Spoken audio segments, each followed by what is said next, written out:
ছোট্ট একটা চারা গাছ, তারপর পূর্ণবয়স্ক লম্বা গাছ, আর শেষ পর্যন্ত একটা কাঠের আসবাব। লাটভিয়ার মানুষের জীবনের সঙ্গে অরণ্য গভীরভাবে জড়িত এবং দেশের অর্থনীতির সঙ্গেও। লাটভিয়া ইউরোপের সবচেয়ে সবুজ দেশগুলোর মধ্যে একটি। দেশের অর্ধেকেরও বেশি এলাকা বনভূমিতে ভরা, আর এই বনাঞ্চল বছরের পর বছর ধরে আরও বিস্তৃত হচ্ছে।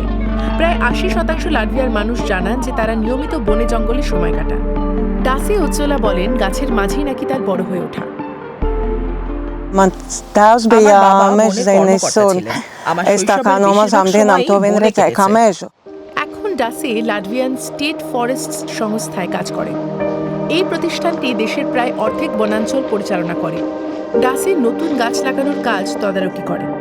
2024 সালে ভয়াবহ এক ঝড়ে বনভূমির এই অংশটা ক্ষতিগ্রস্ত হয়েছিল।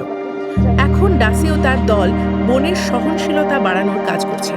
No kuriem lielākais vairums ir priede. Priede ir ar mietsakni, priede ir izturīgāka pret vējiem kā tādiem. Līdz ar to, jā, mēs tā kā skatāmies uz to, kā mēs varam mazināt šo vēju un klimata pārmaiņu ietekmi. Pine, spruce এবং birch গাছ লাটভিয়ার অরণ্যের ঐতিহ্যগত প্রজাতি। তবে শুধু ঝড়েই গাছ পড়ে যায় না। শিল্প কারখানার কাজে ব্যবহারের জন্য প্রতি বছর প্রায় 17,000 হেক্টর বন কেটে ফেলা হয়। তবে মাদারা মেরলের মতো পরিবেশবিদরা জানান যে সুস্থ অরণ্যে পুরনো গাছের ভূমিকা অত্যন্ত গুরুত্বপূর্ণ। Clear cuts is the one thing that is very, very harming for biodiversity. And it's not just abolishing all clear cuts, we're talking about the proportion. Is the main way of felling the trees, are there clear cuts or some other practices? অন্যদিকে লাটভিয়ার মাত্র 7% বনাঞ্চল কঠোরভাবে সংরক্ষিত, আর 80%-এরও বেশি বন মূলত কাঠ উৎপাদনের জন্য ব্যবহৃত হয়। আর লাটভিয়ার অর্থনীতির জন্য বন অত্যন্ত গুরুত্বপূর্ণ। দেশের জিডিপির প্রায় 6% আসে এই খাত থেকে। রিগার লাটভিয়া বিশ্ববিদ্যালয়ের গবেষকরা পরীক্ষা করছেন যে শিল্প, পরিবেশ সংগঠন এবং সাধারণ মানুষ বনের ব্যবস্থাপনাকে কিভাবে দেখছেন। বিষয়টা আসলে সমঝোতা। আমরা কি শিল্পের পথে যাব এবং কিছুটা কার্বন ডাই অক্সাইড নিঃসরণ বা জীববৈচিত্র্য বিসর্জন দেব, নাকি আরো বন সংরক্ষণের বিনিময়ে কিছুটা অর্থনৈতিক বৃদ্ধি কমাবো। কিছু কোম্পানি নিয়ম শিথিল করার দাবিও তুলেছে। যেমন আইনত গাছগুলো যে বয়সে কাটার অনুমতি আছে সেটি আরও কম বয়সে কাটার প্রস্তাব দিচ্ছে। লাটভিয়ার অন্যতম প্লাইউড নির্মাতা কোম্পানির নিজস্ব ব্যবহার ও ব্যক্তিগত জমির মালিকদের জন্য এই গাছের নার্সারি পরিচালনা করে।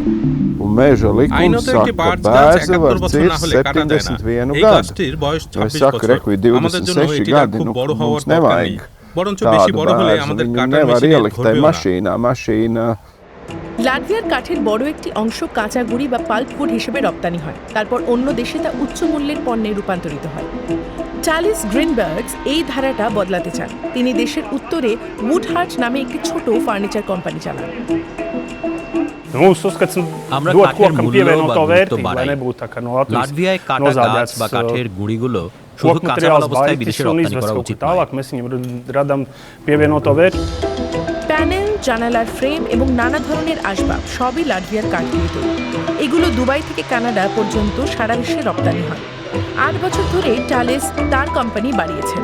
এখন 50 জনেরও বেশি কর্মী সেখানে কাজ করেন। লাটভিয়ার বনাঞ্চল 17,000-এরও বেশি মানুষকে কাজ দিয়েছে, বিশেষ করে দেশের গ্রামীণ অঞ্চলে। কিন্তু অর্থনৈতিক বৃদ্ধি কি প্রকৃতির ক্ষতির বিনিময় করতে হবে? লাটভিয়ায় সবাই কিন্তু তা মনে করেন না।